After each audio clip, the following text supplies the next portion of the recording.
여러분은 지금까지 잘 달려왔습니다. 그런데 누가 여러분을 가로막아서 진리를 따르지 못하게 하였습니까? 그런 꿰은 여러분을 부르신 분에게서 나온 것이 아닙니다. 적은 누룩이 반죽 전체를 부풀게 합니다. 나는 여러분이 다른 생각을 조금도 품지 않으리라는 것을 주님 안에서 확신합니다. 그러나 여러분을 교란시키는 사람은 누구든지 심판을 받을 것입니다. 형제자매 여러분, 내가 아직도 할례를 전한다면 어찌하여 아직도 박해를 받겠습니까? 그렇다면 십자가의 거리낌은 없어졌을 것입니다. 할례를 가지고 여러분을 선동하는 사람들은 차라리 자기의 그 지체를 잘라버리는 것이 좋겠습니다.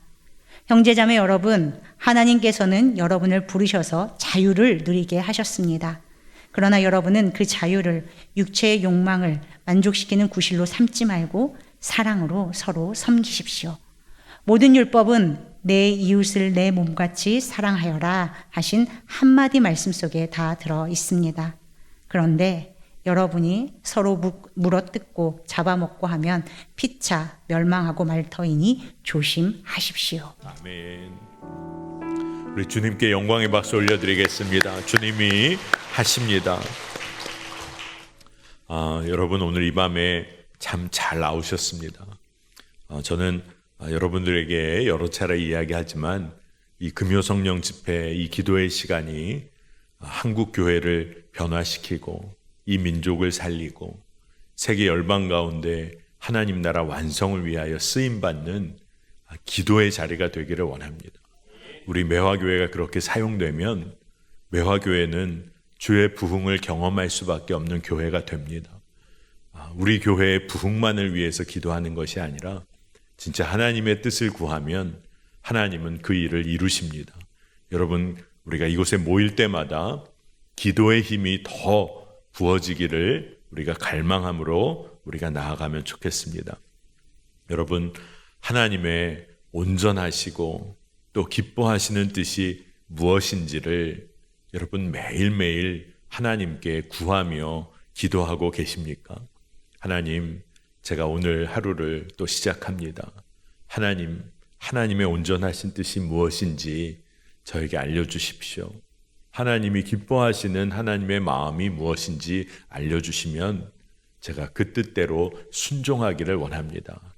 여러분, 이런 기도를 매일 올려드리며 살고 계십니까? 여러분이 주님의 뜻을, 그 마음을 붙잡고 알게 되어서 오늘 그 뜻에 순종하며 하루를 살았다. 여러분, 그 기쁨은 어떻게 표현할 수 없는 기쁨인 줄로 믿습니다. 주님이 또한 얼마나 기뻐하실까요? 그러니 우리가 늘 주의 뜻에 순종하며 산다는 것은 우리의 삶의 기쁨이고 능력입니다. 오늘 갈라디아 교회에 그렇게 하나님의 뜻, 하나님의 구원의 은혜를 누리며 살던 성도들이 주 예수 그리스도, 그로 인하여 너무나 감격하며 새로운 삶을 시작했던 그 성도들 안에 문제가 생기기 시작을 했습니다.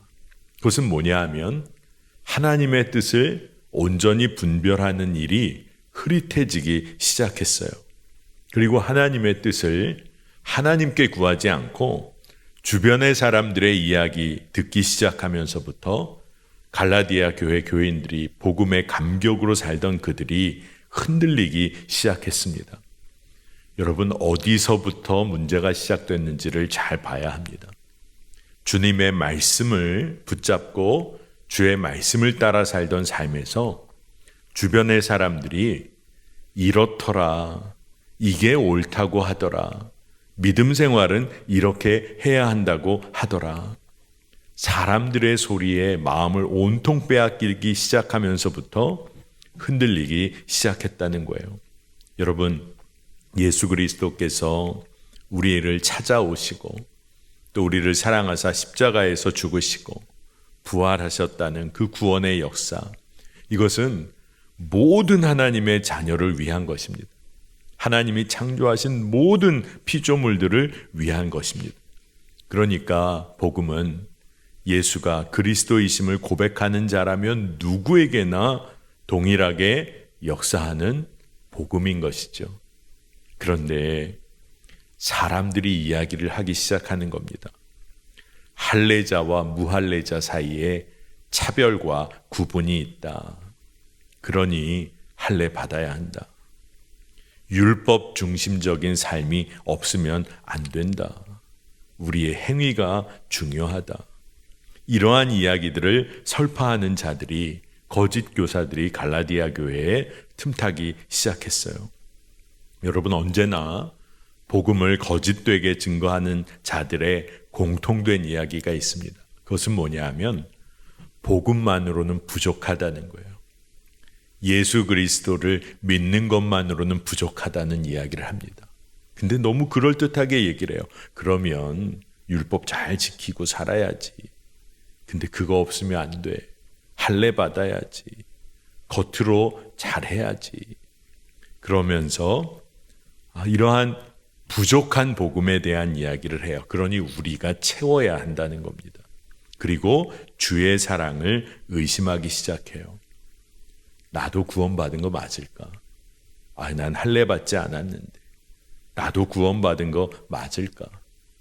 내가 율법 따라 사는 자가 아닌데. 여러분, 구원받은 자라면 구원의 감격 때문에 하나님의 말씀을 행하며 살게 됩니다. 그런데 하나님의 말씀 또 율법을 무조건 지켜야지만 구원받는다는 것은 아니라는 거죠. 구원받은 자의 마땅한 삶은 율법도 하나님의 말씀도 온전히 행하며 살도록 우리를 이끌어 주십니다.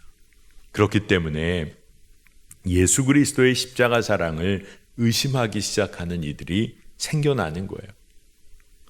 그러나 오늘 말씀에서 바울이 진리가 우리의 삶을 이끌도록 해야 합니다. 예수 그리스도를 믿는 그 믿음으로 우리 모두가 구원받는다는 그 진리를 믿고 그 진리가 우리를 이끌도록 해야 합니다. 이 이야기를 역설하는 겁니다. 여러분, 하나님의 뜻을 우리가 온전히 깨닫고 그 뜻에 순종하는 삶을 살아가야 합니다. 그래서 오늘 말씀은 진리에 순종하는 삶을 바로 이 순간에 살아가야 한다. 이 이야기를 하고 있어요. 여러분, 한때 옛날 내가 복음의 진리에 순종하는 삶을 내가 왕년에 살았었어. 이게 중요한 게 아니라는 겁니다. 바로 지금 나의 삶의 자리에서 복음의 진리에 순종하는 삶을 살아야 한다는 것입니다. 그렇지 않으면 거짓 진리에 쉽게 무너지고 미혹됩니다. 왜냐하면 내가 진리에 이끌려 살고 있지 않으면 다른 사람들의 이야기에 자꾸 넘어지게 돼 있어요. 갈라디아서 5장 7절에 여러분은 지금까지 잘 달려왔습니다. 그런데 누가 여러분을 가로막아서 진리를 따르지 못하게 하였습니까? 바울이 묻는 거예요. 누가 그런 이야기를 합니까? 그리고 무엇이 그렇게 잘못된 길을 걷게 합니까? 여러분, 갈라디아 교회 교인들 복음을 듣고 하나님의 말씀 붙잡고 잘 경주하던 사람들이었어요. 그런데 그 도중에도 불순종의 죄를 범할 수 있다는 것을 우리가 깨달아야 합니다. 우리가 늘 깨어 있는 것 같다가도 영적으로 잠들 수 있는 자임을 우리가 인정하고 늘 주님 바라봐야 합니다. 언제나 깨어서 주의 음성에 귀를 기울여야 합니다. 그렇지 않으면 세상의 소리가 얼마나 크게 들려오는지, 하나님의 말씀과 하나님의 음성을 사람들이 얼마나 왜곡하는지 우리가 영적인 분별력이 있어야겠습니다. 여러분, 사울 왕이 아말렉과 전투를 해서 승리를 이끌었을 때 하나님께서는 분명히 말씀을 해주셨어요. 아말렉에 속한 모든 것을 진멸하라. 이미 말씀을 주셨어요. 그런데 사울은 아말렉 왕 아각과 기름진 양과 소는 그대로 남겨둡니다. 그리고 사무엘을 통해서 하나님의 책망을 받게 되었을 때 사울의 대답이 뭐죠? 얼마나 그럴듯한 대답을 했는지 모릅니다. 하나님께 귀한 것으로 번제를 드리기 위해서 이거를 남겨놨습니다. 여러분, 주님을 위한다고 말을 하면서도 얼마나 자기중심적인 일을 할 수 있는 사람이 누구냐 하면 바로 우리들입니다. 사울이 그랬구나? 아니에요. 주님을 위한다고 하면서도, 그리고 믿음의 경주를 달린다고 하면서도 엉뚱한 일을 불순종할 수 있는 그런 사람이 우리입니다. 그러니 우리가 하나님의 말씀을 늘 듣고 따르고 진리에 이끌리기를 사모해야 합니다. 사울 왕이 이야기한 게 얼마나 그럴듯해요. 여러분 이거 그냥 별 생각 없이 들으면요. 그래 귀한 건 남겨놨으니 얼마나 잘한 일이야. 여러분 이래서는 안 된다는 거예요. 하나님의 말씀에 귀를 기울여야 합니다. 그런데 하나님의 말씀에 귀를 기울이는 것 같지만 그렇지 않은 것을 어떻게 우리가 분별할 수 있을까요? 그것은 순종하고 행함이 있는지를 보면 알 수 있습니다. 하나님의 말씀을 귀히 여기는 것 같다면 그 말씀에 순종하는 삶이 따라오게 돼 있어요. 여러분 무엇이 진리이고 하나님의 뜻인지를 말씀으로 분별한다면, 진리의 영으로 분별한다면 그 분별한 하나님의 뜻에 순종해야 하는 것입니다. 우리 신앙의 다름박질에는 우리가 영적인 분별이 필요하고 순종이 함께 가야 합니다. 어떤 사람들은 분별한 것으로만 만족하고 그 분별한 것으로 누군가를 판단하고 정죄하기만 할 때도 있어요. 하지만 오직 길이요 진리요 생명 되신 예수 그리스도가 중심이 된 삶, 그것은 주님을 따라 사는 거예요. 말씀을 따라 사는 거예요. 말씀이 육신이 되신 예수 그리스도를 따라 사는 삶, 순종이 있는 삶이어야 한다는 것입니다. 그렇기 때문에 오늘 갈라디아서 5장 말씀을 따라가 보면 부르신 이에게서 난 뜻, 다시 말해서 우리를 불러주신 그 주님의 뜻, 그것을 언제나 기억하고 잊지 말아야 한다는 겁니다. 그래서 사도 바울은 거짓 교사들의 권면이 하나님으로부터 난 것이 아니다, 이걸 너무나 분명히 이야기하고 있어요. 여러분 부르심에 합당한 삶이 뭘까요? 그리스도인들에게 에베소서 4장 1절에서 3절을 우리가 잘 살펴보면 그러므로 주님 안에서 갇힌 몸이 된 내가 여러분에게 권합니다. 여러분은 부르심을 받았으니 그 부르심에 합당하게 살아가십시오. 겸손함과 온유함으로 깍듯이 대하십시오. 오래 참음으로써 사랑으로 서로 용납하십시오. 성령이 여러분을 평화의 띠로 묶어서 하나가 되게 해 주신 것을 힘써 지키십시오. 이 에베소서 4장 1절에서 3절 말씀은 우리 믿는 자들이, 믿음의 공동체가, 교회가, 믿음의 가족이 어떻게 살아야 하는지를 너무나 분명하고 구체적으로 말씀해 주고 계세요. 부르심에 합당하게 살라. 서로 사랑하고 이해하고 겸손히 행하고 평안 가운데 일치된 삶, 하나 되게 하신 삶을 분명히 성령께서 도우시고 이끄심을 믿고 그렇게 살아가야 한다는 거예요. 이미 하나 되게 하셨다는 거예요. 여러분 가정에 어려운 일이 있을 때도 있죠. 하지만 우리 믿음의 사람들은 이 가정이 성령께서 이미 하나 되게 하셨다, 힘써 지켜야 하는 거예요. 교회 가운데서도 하나됨을 성령께서 이미 이루셨다. 그러니까 이것을 힘써 지키는 겁니다. 여러분 하나됨을 힘써 지켜나가는 일에 있어서 믿음의 말을 하는 것이 너무나 중요합니다.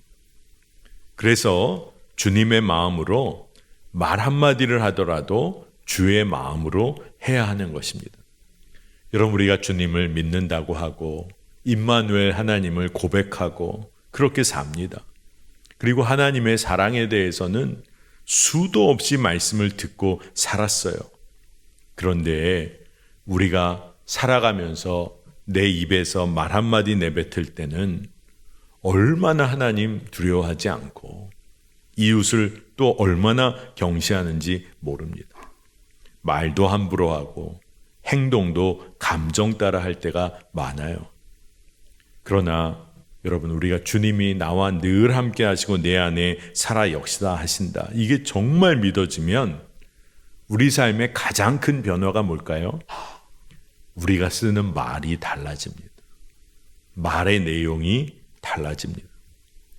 여러분, 언제 그렇게 말 많이 하세요? 재미있으라고 그냥 하는 말, 생각 없이 내뱉은 말, 혈기 때문에 쏟아낸 말, 어색한 분위기 참지 못해서 맘에도 없이 한 말, 내 자존심 지키느라 던진 말, 내가 그냥 하기 싫어서, 이 일은 내가 하기 싫어서 그냥 던지고, 그렇게 뱉은 말, 우리가 말로 죄짓고 상처 준 일이 얼마나 많은지를 깨달아 알아야 합니다. 이사야 선지자가 하나님의 성전에서 하나님의 영광을 접하게 돼요. 근데 바로 그때 하나님의 영광 앞에 서게 되니까 이사야 선지자가 뭘 깨닫습니까? 그가 그의 입술로 지은 죄가 얼마나 큰지를 그가 깨달아요. 그리고 자신의 죄인됨을 깨닫고 화로다. 왜냐하면 하나님의 영광 앞에 죄인이 섰으니 죽을 수밖에 없는 화이죠. 그런데 주님께서는 제단 숯불로 이사야의 입술을 정결케 하셨어요.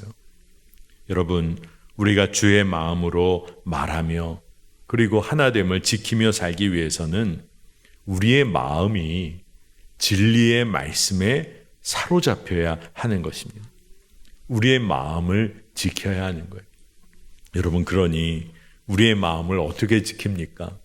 여러분, 내가 이제는 마음 잘 지켜서 좋은 말 해야지, 그래서 지켜집니까? 아니에요.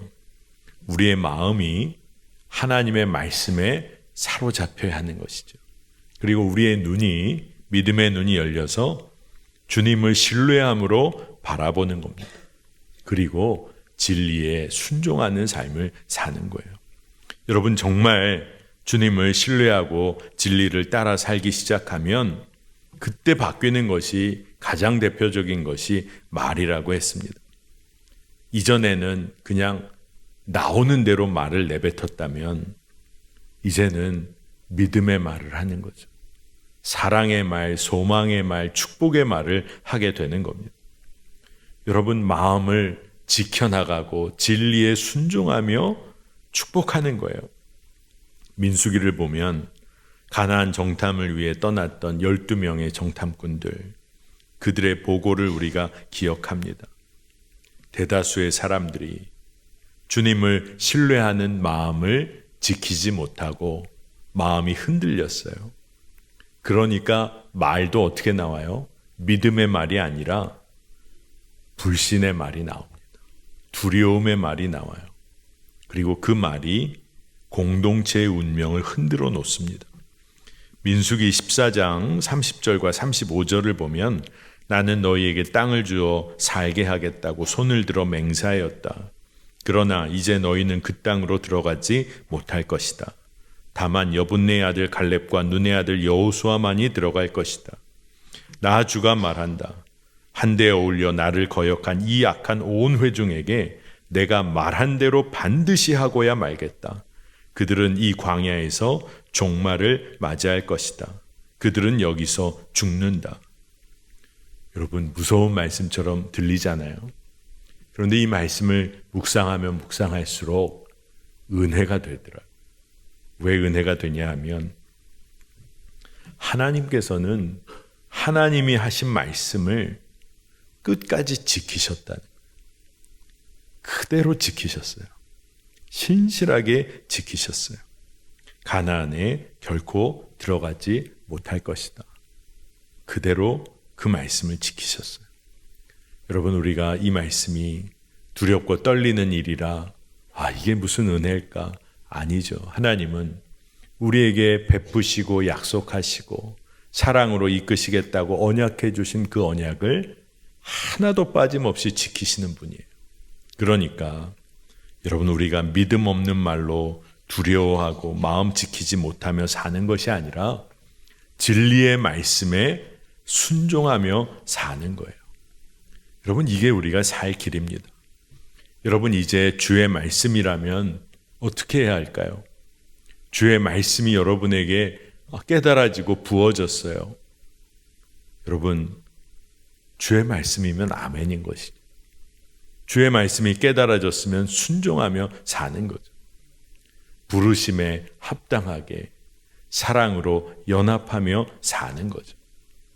여러분, 그런데 갈라디아 교회의 거짓 교사들의 권면이 뭘까요? 거짓 교사들도 권면이란 걸 합니다. 근데 어떻게 권면하냐 하면 편을 가르는 권면을 합니다. 율법 중심으로 구원받을 수 있는 자와 구원받지 못할 자를 나눠요. 그리고 누가 옳은지 그른지 사람이 중심이 되어 또 나눕니다. 누가 거룩하고 정결하고 누구는 죄인인지 이거를 인간이 또 나눠요. 어떤 권면을 합니까? 듣기에는 그럴듯해요. 왜냐하면 구원받는 자 쪽에 당신 속해야지. 누가 옳은지 그른지 따져서 오른쪽에 속해야지. 죄인 말고 정결한 쪽에 속해야지.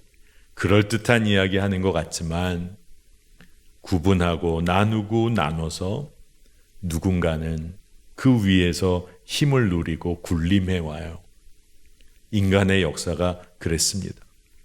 근데 이런 상황에서 사도 바울이 하나님의 부르심을 기억하고 하나님의 음성, 하나님이 원하시는 길을 온전히 묵상하고 따르는 순종이 필요하다.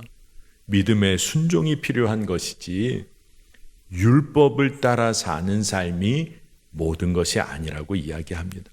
그러니 하나님의 말씀을 뜻을 깨달아야겠죠. 여러분, 어떻게 하나님의 뜻을 깨달을 수 있는 걸까요? 여러분, 늘 하나님의 음성을 들으며 살고 계십니까? 아마 이런 질문을 하면 목사님 무슨 얘기를 하나? 하나님의 음성을 어떻게 듣나? 그런데 여러분, 하나님의 말씀, 음성은 이미 기록되어진 하나님의 말씀 안에 있잖아요. 말씀을 통하여, 기록되어진 말씀 통하여 주의 마음을 우리에게 알려주십니다. 여러분, 이런 경험이 있으실 거예요. 참 어려운 선택의 기로에 있고 중요한 결정을 해야 됩니다. 상황을 여기 상황을 따지고 아무리 생각해봐도 결정을 못 하겠어요. 그런데 기도하는 가운데 하나님의 말씀이 떠오르는데, 늘 말씀 묵상하면서 은혜 받았던 말씀 한 구절이 떠오르는데 성령께서 그 말씀을 통해서 가야 할 길을 확증해 주시는 경험을 아마 해보신 분들이 계실 거예요. 성령께서 깨닫게 해 주십니다. 기록되어진 말씀을 통해서 주님이 알게 해 주세요. 또 어떤 경우에는 믿음의 동역자들의 입술을 통해서 깨닫게 해 주실 때가 있어요.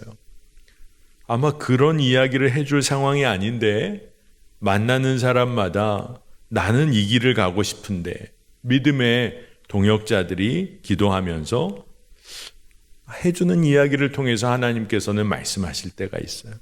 물론 이때도 동역자들의 입술을 통한 이야기만으로가 아니라 말씀의 빛에서 점검해 봐야 되는 거죠. 그래서 깨닫게 됩니다.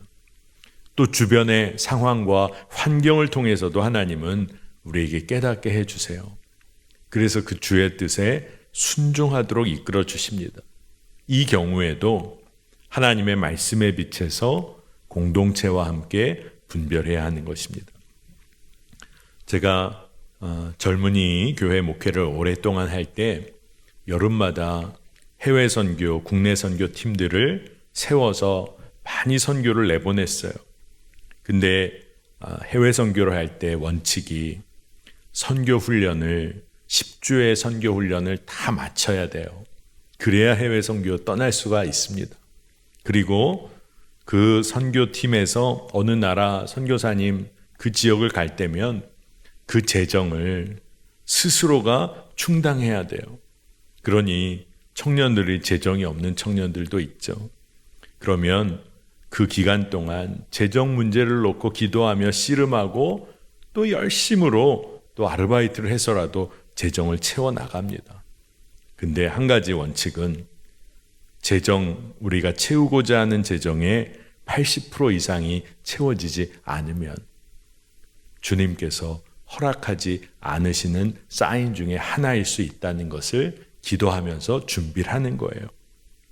그러면서 재정이 막혀서 가지 못하게 되는 그런 청년들은 그것을 내가 돈이 없어서 못 가는구나가 아니라 하나님이 내가 가는 길을 다른 길로 인도하셔서 중보의 기도자로 삼아주시는구나.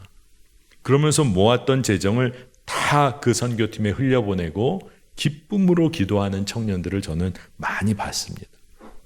여러분, 내가 원하는 길이 계속 막혀요. 그때 주의 인도하심이 뭔지를 다시금 기도해야 합니다. 또 반대로 주님께서는 너무나 강하게 길을 열어주고 계시는데 아니야, 이건 아닐 거야. 계속 머뭇거리고 있는 우리들을 볼 때도 있어요. 여러분, 오늘 여러분에게 말씀드리는 핵심은 우리가 하나님의 말씀에 순종해야 한다는 것. 근데 문제는 우리가 하나님의 뜻을 깨닫지 못하는 어리석음에 빠질 때가 있다는 거예요. 말씀을 묵상해야 합니다. 기도하며 성령의 조명하심을 깨달아야 돼요. 믿음의 공동체와 더불어 분별해야 합니다. 주변의 상황과 환경에 성령께서 주시는 지혜로 잘 살펴야 하는 거죠. 예전에 단기 선교팀을 필리핀에 보내고 또 함께 이야기를 전해 듣게 됐어요. 제가 직접 그곳에 가진 않았는데 선교팀의 이야기를 듣게 돼서 간증을 통해 알게 되었습니다. 단기 선교팀이 필리핀에 도착을 했는데 첫날에 재정을 맡은 지체가 택시를 타고 움직이는 그 과정 가운데 그만 재정이 담긴 상당 부분의 재정이 담긴 재정 봉투를 이 택시에 흘리고 내린 거예요. 그러니 여러분, 선교 시작하자마자 상당 부분의 재정을 잃어버리게 된 겁니다. 팀원들의 마음이 어땠을까요? 근데 감사하게도 기도하며 계속 준비해 갔기에 팀원들이 그 재정 맡은 지체를 원망하지 않고 남아있는 재정을 가지고도 우리가 정말 기도하며 그렇게 사역을 하자. 근데 소식을 전해 들은 중보기도자들, 한국의 중보기도자들이 기도하고 또 헌신해서 후원해서 풍성하게 단기 선교를 마치게 됐어요. 그리고 이제 공항으로 돌아가는 또 차편이 거기는 택시밖에 안 돼서 택시를 불러 또 택시를 탔는데 여러분 거짓말이라고 생각하실 거예요. 근데 진짜인데 어떡합니까? 그 택시를 만나 탔어요. 근데 그 택시 좌석 옆에 떨어져 끼어 있는 봉투까지 본 겁니다. 일주일 지난 사이에. 아마 누가 봤으면 가져갔겠죠. 근데 하나님께서 사람의 눈을 어둡게 하시고 그리고 그 차가 다시 와서 어떻게 이 팀이 다시 타가지고 그 봉투를 다시 찾았어요. 어떻게 되었을까요? 그 재정을 선교사님에게 그대로 흘려보내기를 원하시는 주의 마음이라고 선교팀이 분별을 했어요. 이거 다 쓰고 물론 선교지에서 잘 쓸 수 있었겠지만 하나님께서 이것을 그대로 남겨두기를 원하셨구나. 그래서 모든 선교팀원들이 한 마음으로 선교사님의 사역에 계속하여 쓰시도록 헌금을 하고 아주 기쁨으로 돌아왔다는 간증을 들었던 때가 있었어요. 여러분, 하나님께서는 물론 이런 극적인 상황을 통해서도 깨닫게 해주시지만 우리의 일상의 상황 가운데 주의 인도하심을 보여주십니다. 여러분, 우리가 주의 뜻에 순종해야 하는 거예요. 이제 이렇게 우리가 하나님의 뜻에 순종해야겠다. 이 마음이 분명하면 주님은 깨닫게 도우십니다. 그러나 사도 바울은 거짓 교사들의 권면에 대해서 오늘 뭐라고 얘기하냐면 그들이 영향력을 미치는데 그것을 누룩과 비교를 해요. 여러분, 성경에는 누룩이 두 가지의 의미로 늘 쓰입니다. 하나는 긍정적인 영향력으로서는 예수님께서 하나님 나라를 비유로 말씀하실 때 여자가 가루 서말 속에, 반죽한 서말 속에 들어있는 누룩을 하나님 나라와 같다 하셨어요. 근데 예수님이 이 말씀을 하셨을 때 유대 사람들은 하나님 나라를 누룩에 비유하는 것 때문에 마음이 좀 힘들었을 거예요. 왜냐하면 이스라엘 사람들은 전통적으로 누룩은 도덕적인 부패, 신앙적인 부패를 의미할 때 누룩을 얘기했지, 하나님 나라를 누룩에 비유하는 것은 상상하기 어려운 일이었어요. 근데 이때는 하나님 나라의 선한 영향력을 말하는 것이기도 하죠. 그러나 오늘 이 갈라디아서에서는 정말 부정적인 나쁜 의미의 누룩을 이야기하고 있어요. 여러분, 부정적인 누룩의 영향을 우리가 받게 된다고 하면요, 그러면 우리도 누군가에게 부정적인 영향을 미치게 됩니다. 여러분이 세상에서 세상의 것에 다 영향을 받아서 가정에 오게 되면 가정 안에서 가장 가까운 가족들에게 그렇게 부정적이고 온전하지 못한 누룩으로 영향을 미치게 돼요. 얼마나 무서운 일입니까? 그래서 가정에서 특히 아버지, 어머니가 믿음의 부모로 깨어있는 것이 너무 중요합니다. 가정에요, 감기 걸린 사람 한 사람만 있어도 대부분 온 가족이 감기를 앓게 됩니다. 물론 사랑으로 돌보다 보니까 그래, 돌보면서 돌보는 사람이 또 이렇게 감기에 걸리기도 하죠. 하지만 사랑으로 돌봐야 하지만 구별된 삶을 살아야 하는 것이 사실은 맞는 거죠. 그러니 우리가 구별된 삶, 그 중요하다는 것을 깨달아야 합니다. 서로를 부패시키는 누룩이 아니라 천국의 복음을 전하는 누룩으로 우리가 쓰임을 받아야 되겠어요. 그러니까 우리가 천국, 그 누룩의 역할을 감당해야 하는 거죠. 근데 주의 뜻에 순종하는 삶을 살지 않으면 그 누룩도 부패해서 썩어 없어져 버리게 됩니다. 여러분, 다른 이들이 우리를 요동케 해도 흔든다고 해도 우리의 믿음이 온전히 서 있으면 되는 거예요. 갈라디아서 5장 10절에 나는 여러분이 다른 생각을 조금도 품지 않으리라는 것을 주님 안에서 확신합니다. 그러나 여러분을 교란시키는 사람은 누구든지 심판을 받을 것입니다. 여러분, 우리가 믿음의 반석 위에 서 있어야겠어요.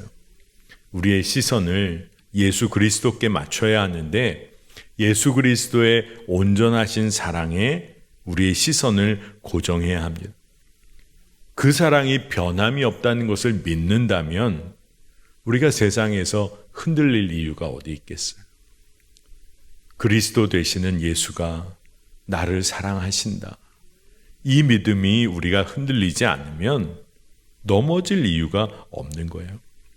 그런데 갈라디아 교회의 거짓 교사들의 이야기처럼 너가 뭐 이루어 놓은 게 뭐가 있어? 너 원래 그렇게 살아왔잖아. 계속해서 세상의 소리를 들으며 그러면 넘어지는 거예요. 그러나 예수 그리스도의 십자가의 사랑과 부활, 이것이 나를 위한 예수 그리스도의 사랑이라는 것이 믿어지고 품어지면 그러면 그 믿음으로 사는 겁니다. 여러분, 그래서 제가 이런 표현을 여러분에게 몇 차례 썼어요.